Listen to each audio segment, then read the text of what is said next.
느헤미야 2장 3절에서 8절 말씀입니다. 왕께 대답하되 왕은 만세수를 하옵소서. 내 조상들의 묘실이 있는 성읍이 이제까지 황폐하고 성문이 불탔사오니 내가 어찌 얼굴에 수심이 없사오리까 하니 왕이 내게 이르되 그러면 내가 무엇을 원하느냐 하시기로 내가 곧 하늘의 하나님께 묵도하고 왕에게 아뢰되 왕이 만일 좋게 여기시고 종이 왕의 목전에서 은혜를 얻었사오면 나를 유다 땅 나의 조상들의 묘실이 있는 성읍에 보내어 그 성을 건축하게 하옵소서 하였는데 그때의 왕후도 왕 곁에 앉아 있더라. 왕이 내게 이르시되 내가 몇 날에 다녀올 길이며 어느 때에 돌아오겠느냐 하고 왕이 나를 보내기를 좋게 여기시기로 내가 기한을 정하고 내가 또 왕에게 아뢰되 왕이 만일 좋게 여기시거든 강 서쪽 총독들에게 내리시는 조서를 내게 주사 그들이 나를 용납하여 유다에 들어가기까지 통과하게 하시고 또 왕의 살림 감독 아삽에게 조서를 내리사 그가 성전에 속한 영문과 내가 들어갈 집을 위하여 들보로 쓸 제목을 내게 주게 하옵소서 하며 내 하나님의 선한 손이 나를 도우심으로 왕이 허락하고. 아멘.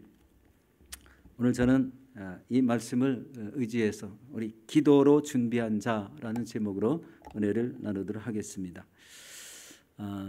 오늘 구정인데 여러분 구정 잘 지내셨습니까? 저 시골 살았는데요. 이때쯤 되면 떡을 만들어서 동네 집집마다 다 돌렸거든요. 그리고 우리 어르신들 찾아가면 이제 세배를 하면은 세뱃돈 받는 재미가 있었죠.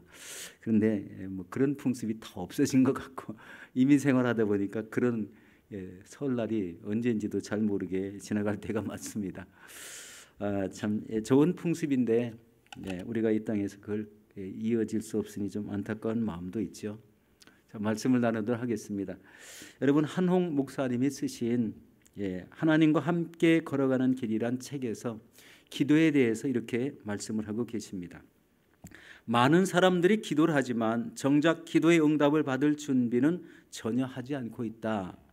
청년들은 결혼할 좋은 배우자를 위해서 열심히 기도하지만 정작 하나님이 그 기도를 들여주셨을 때 그 배우자를 감당할 만한 영적, 정신적, 물질적인 준비는 전혀 되지 않는 경우를 많이 본다. 높은 자리에 앉게 해달라고 기도를 하지만 정작 그 기도에 앉으면 그 자리를 감당할 만한 실력이 있는지 궁금하다. 그러면서 이렇게 말합니다. 응답은 준비된 자에게 주신다. 하나님이 안심하고 축복할 수 있도록 우리 모두 스스로를 성실하게 준비시키자라는 말씀입니다. 이 말씀에서 마음에 와닿는 말씀이 있죠. 응답은 준비된 자에게 주신다. 오늘 저는 그래서 이 기도로 준비한 자라는 이런 제목으로 은혜를 나누도록 하겠습니다.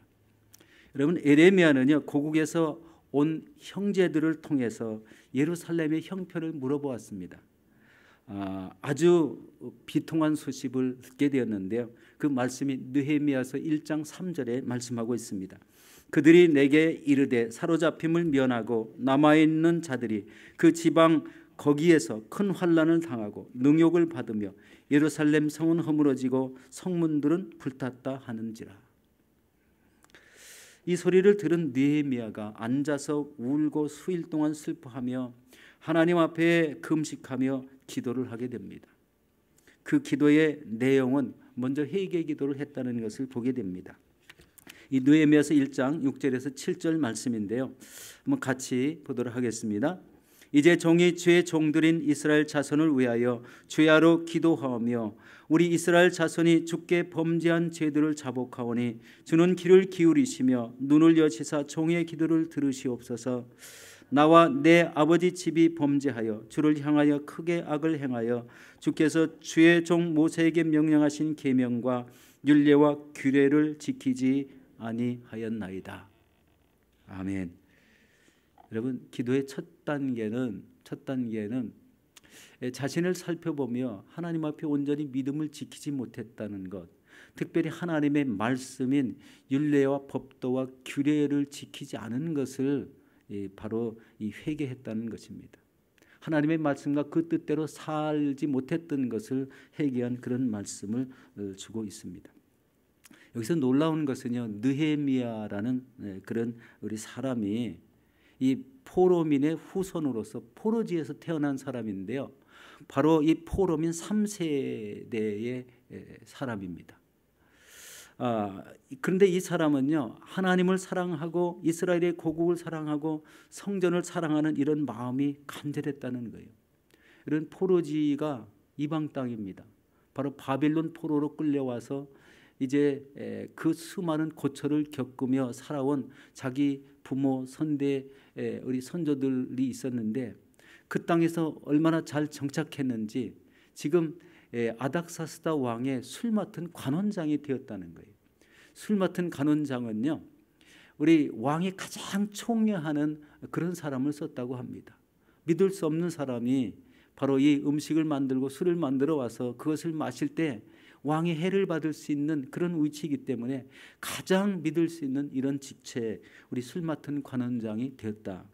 그래서 이런 사람이 오히려 고국에 있는 유다 땅에 있는 이런 하나님의 백성들, 이미 1차 포로가 우리 지나갔고, 그리고 거기에서 성전을 건축해서 우리 하나님을 잘 믿을 줄 알았는데, 그 들려오는 소식은 하나님은 잘 믿지 못하고 주변에 우리 사는 이방 민족들이 쳐들어와서 이런 성전을 회파하고 성벽을 다 허물어뜨렸다라는 이런 말씀을 듣게 됩니다.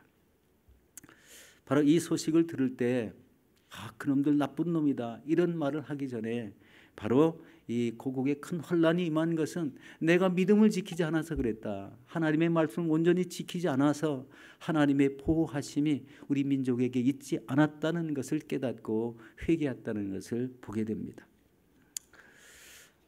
이 하나님 앞에 앉은 이 느헤미야가 우리 왕이 보기에 수심이 가득한 것을 보았습니다. 느헤미야 2장 2절에 보니까 아닥사스다 왕이 느헤미야의 얼굴에 수심이 있는 것을 보고 내가 어찌하여 얼굴에 수심이 있느냐라고 이렇게 물었습니다. 이때 느헤미야는 조상의 묘실이 있는 성읍의 황폐함을 들어서 왕의 관심이 자기 조상의 일로 이렇게 이루어졌다는 것을 그렇게 말했습니다. 사실은 성전이 무너지고 성벽이 무너진 것은 외세의 침략 때문에 그렇게 됐는데, 이렇게 말하면 정치적인 문제의 이슈가 돼서 자기가 고국으로 돌아가서 성벽 공사를 할 수 있는 처지가 전혀 다 완전히 막힐 수도 있습니다. 이런 가운데 굉장히 이 하나님 앞에 기도하면서 지혜롭게 대답을 했다는 거예요. 자기 조상의 일로 그렇게 되었다. 정치적인 문제가 아니라 이런 개인적인 문제로 그렇게 되었다는 것을 지적을 하고 있습니다. 이때 그 자리가 왕후까지 우리 함께 있었던 만큼 아주 유쾌한 자리가 되었던 것 같습니다. 그리고 포도주로 우리 관대해진 왕이 느헤미야의 근심을 덜어주고 싶었다는 그런 생각이 들게 되었던 것을 보게 됩니다. 이때 왕은 느헤미야서 2장 4절에 이렇게 말합니다. 내가 원하는 것이 무엇이냐라는 것입니다. 내가 원하는 것이 무엇이냐. 바로 이 느헤미야가 왕에게 이야기했던 모든 말들이 믿음이 있고 그리고 그렇게 어려움이 겹쳤다는 것을 함께 공감했다는 거예요. 그래서 한 말씀이 내가 원하는 것이 무엇이냐라는 이 말을 통해서 우리 느헤미야가 우리 하나님 앞에 우리 간구했던 모두가 응답되고, 그리고 이제 우리 고국 땅 우리 돌아가서 우리 그 성벽을 건축하는 데 필요한 모든 자재들을 함께 공급받는 그런 일들이 생겼다는 것입니다. 여러분, 우리가 기도를 정의할 때 기도는 하나님과의 대화다라고 합니다. 이것은 성경에 나와 있는 얘기입니다. 그런데 실제적으로 이 기도의 의미를 알고 기도하는 사람은 그렇게 많지 않다는 거예요. 여러분, 혹시 오래 기도한 사람들 기도의 습관이 있어요. 자기 습관대로 기도합니다. 대체로 우리 성도님들 기도하시는 그런 내용을 보면은 자신이 원하는 것을 일방적으로 기도합니다. 하나님 앞에 기도하면서 응답이 있던 응답이 없던 하나님은 내가 기도한 내용을 들으시고 언젠가는 기도한 대로 응답해 주실 것이다 라는 것이 바로 이 기도의 의미라고 생각합니다. 그런데 이게 혹시 맞습니까? 기도는 그럼 어떻게 해야 되죠? 예. 내가 하나님의 뜻대로 살았는가? 자신을 비춰보면서 자신의 지난 날부터 지금까지 살아온 믿음 생활이 과연 하나님의 뜻에 맞게 했는가를 돌아보면은 회개가 생깁니다. 그리고 내가 하나님이 기뻐하시는 이런 기도의 삶을 끊임없이 살았는가? 하나님의 말씀을 읽고 그 뜻을 깨달았다면 그 뜻을 실천하려고 애를 썼는가? 이런 마음들이 마음에 비쳐나오지 않을 때는 내 신앙에 잘못된 것이잖아요. 그래서 회개할 수밖에 없습니다. 그래서 이런 것이 먼저 자신을 하나님의 말씀에 비춰서 회개를 하고 하나님의 뜻을 어떻게 이루지 못했던 것을 우리 다시 한번 돌아 깨닫게 하고, 그리고 내 자신의 믿음을 성숙시키기 위해서 하나님께 인도함 받는 이런 기도 생활이 순서가, 그런 기도의 생활의 순서가 맞다고 생각합니다. 이 시대를 바라보면요, 우리가 무엇을 해야 될지 금방 알아요. 지금 코비드 때문에 많은 것이 막혀서 하지 못했지만 이 시대에 가장 중요한 것은 복음 전파입니다. 영혼을 사랑하는 거예요. 우리에게 주신 선교지에 나가는 것. 이 말씀은 제가 너무 많이 수없이 얘기해서 신권사한테 매일 꾸중을 듣습니다. 똑같은 것만 계속 얘기한다고. 근데 그렇게 얘기해도 우리 그 말이 맞다고 생각이 듭니다. 여러분, 이 기도할 때에 이런 그 자신의 모습, 내가 믿음의 삶을 계속 살고 있는가, 아니면 세상적인 이런 믿음이 있는가, 이것을 꼭 진단해야 됩니다. 자신의 믿음은 자신이 제일 정확하게 진단할 수가 있습니다. 그리고 기도가 응답으로만 끝나면은요, 하나님의 관계가 어떻게 변하는지 아십니까? 하나님이 응답해 주셨어요.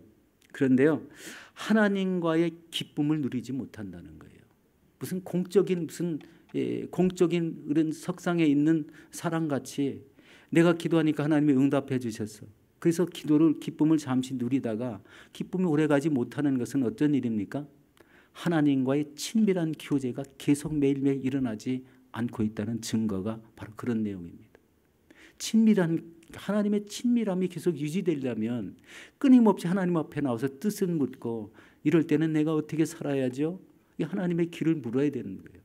이때 하나님의 친밀한 그런 교제가 나타납니다. 에녹이 그랬고 엘리야가 그랬고, 죽음을 보지 않고 올라간 사람, 우리 선지인들, 또 기도 생활에 끊임없이 무릎 꿇었던 이런 사람들이 바로 기도에 친밀했던 것은, 바로 기도 한번 해놓고 하나님께서 이루어 주셨다라고 해놓고 기도는 다시 안 했다면은 이런 문제가 발생한다는 거예요. 이렇게 하나님 앞에 친밀한 기도의 삶을 누리려면 매일매일 자신이 정해놓은 기도의 삶이 있어야 된다는 것을 다시 한번 깨닫게 됩니다. 그래서 기도는 하나님과 영적인 교제입니다. 영적인 교제라는 것은 영적인 호흡과 영적인 대화가 필요하다는 거예요. 본래 하나님의 숨결을 받고 태어난 모든 사람들은 바로 하나님 앞에 이런 영적 호흡을 통해서 이 하나님의 사랑의 숨결을 느끼고, 그리고 비로소 삶의 보람과 의미를 찾아야 된다는 거예요. 우리를 지으실 때 어떻게 지으셨어요? 인간을 지으실 때 흙으로 사람을 만들어 놓고, 그리고 하나님의 영의 깊은 숨을 들이심으로 인해서 우리가 바로 이 영적인 사람이 우리 마음에 내재되었습니다. 범죄하지 않는 이상은 하나님의 영은 절대로 떠나지 않습니다. 바로 영적인 호흡이 일어나야 된다. 그리고 기도는 하나님의 의사를 소통하는 것이며 그것은 서로 사랑하시는 하나님과 성도 사이에 끊임없는 대화가 이어져야 된다. 이게 바로 영적 교제입니다. 전심으로 기도해온 느헤미야 왕은 내가 무엇을 원하느냐라고 물었을 때 우리 잠깐 하나님께 묵도했다고 그러시고, 그리고 자신의 요구사항을 분명하고 꼼꼼하게 아닥사스다 왕에게 말하니 왕은 그것을 모두 다 허락하게 되었습니다. 이 내용이 느헤미야서 2장 7절과 8절에 나와 있습니다. 우리 함께 봉독하도록 하겠습니다. 내가 또 왕에게 아뢰되 왕이 만일 좋게 여기시거든 강서쪽 총독들에게 내리시는 조서를 내게 주사 그들이 나를 용납하여 유다에 들어가기까지 통과하게 하시고, 또 왕의 살림 감독 아삽에게 조서를 내리사 그가 성전에 속한 영문의 문과 성곽과 내가 들어갈 집을 위하여 들보릇을 제목을 내게 주게 하옵소서 하며 내가 하나님의 선한 손을 나를 도우심으로 왕이 허락하고. 눈이 잘 안 보니까 다 모두 다 허락받았다. 아주 꼼꼼하게 이것을 알게 하는 것은 직책이죠. 나라의 운영, 직책, 어떻게 돌아가는 것을 알았기 때문에 어디를 통과할 때 스스로 통과할 수 있게 정서를 써주고, 그리고 목재나 제목을 얻을 때 이런 사람들에게 도움을 얻게 하는 조서를 내려달라는 것이었죠. 참 이 하나님의 사람은요, 기도하는 방법도 하나님이 택하여 이 사람에게 기도를 하게 하는 것도 그 사람의 위치나 지위, 그리고 그것을 이룰 만한 이런 사람에게 하나님의 고국 소식이 굉장히 아프게 들려서 기도했다는 것을 보게 됩니다. 이렇게 예루살렘 성벽 재건에 관한 기도는 이제 왕의 허락으로 다 끝나게 됐죠. 이제 느헤미야는 왕과 약속한 그런 시간 동안에 거기에 가서 유다에 가서 성벽을 재건하고 다시 성벽을 쌓고 돌아올 수 있게 되었다는 겁니다. 하나님의 기도, 이 하나님은 기도하는 사람들을 통해서 하나님의 뜻을 이루어 나가십니다. 그런데 느헤미야는 이 기도를 장장 4개월 동안 했습니다. 4개월 정도. 우리 읽은 본문에는 4개월 정도 했다는 말이 없습니다. 그런데요, 느헤미야서 1장 1절에 보면은요, 기슬루월이라는 말이 나옵니다. 이게 양력으로 따지면은요, 11월 달과 12월 달을 의미합니다. 그리고 우리 2장 1절에 보면은요, 니산월이라는 말이 나옵니다. 이것을 우리 양력으로 따지면요, 3월에서 4월 달을 의미합니다. 이 기간 동안 느헤미야가 기도했다는 거예요. 짧게 몇 번 기도했다는 게 아니에요. 얼마나 울며 금식하며 기도를 했겠습니까? 4개월 동안. 잠시 기도한 게 아니고 4개월 동안 장장 이런 기도를 해서 이 귀한 응답을 받았다. 하나님이 원하시는 일을 이루게 되었다는 거예요. 성전은 지어놨는데 성전은 휘파되고 성벽이 다 무너졌는데 이 때문에 믿음 생활이 되지 않고 있는 유다 땅에 보낼 만한 사람이 이분밖에 없었기 때문에 이번 느헤미야에게 이런 기도를 시켰다는 것을 보게 됩니다. 우리 느헤미야는 이 모든 것이 자신을 통해서 이루어진 것을 하나님 앞에 큰 영광을 돌리게 되었습니다. 느헤미야서 2장 8절 하반절에 이렇게 말합니다. 내 하나님의 선한 손이 나를 도우심으로 왕이 허락하고. 자, 이 말은 무슨 말씀입니까? 모두 다 하나님이 하셨다. 나는 다만 기도만 했다라는 이런 고백이 바로 하나님의 의로와 은혜를 받은 그의 간증이 되었다는 것을 보게 됩니다. 이제 마지막으로 기도는 바로 영적 훈련입니다.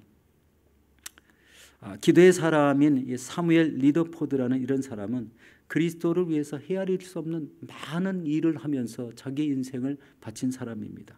그런데 그 비결은요, 매일 새벽 3시에 하나님 전에 나와서 기도했다는 거예요.